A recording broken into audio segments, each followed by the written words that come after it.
Снег засыпал не только дворы, но и транспорт, однако проблема решаема. Станислав Жирнов решил привести двор в божеский вид за несколько часов. Не мерил, там, 6 часов, 6 до 10.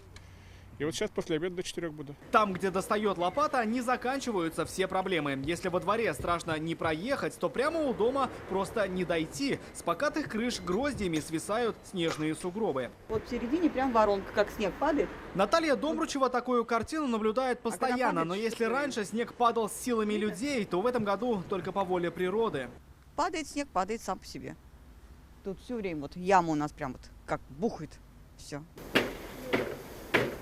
Такие забытые дома есть во многих районах Казани. Где-то последствия непогоды убирают и на высоте, но местами сугробы остаются. Кроме крыш, снег скапливается еще и на балконных выступах. Причина всему козырьки. И если сверху осадки убирают работники ЖЭКа, то с балконов теперь должны и сами жильцы. У вас незаконно установлены козырьки над балконами. И хотела вручить вам предупреждение. Подпишитесь, что вы ознакомлены, и то, что вы должны своевременно их очищать собственными силами. Ухаживать за балконами самим предписывают в управляющие компании. Они без проекта, без соответствующего уклона.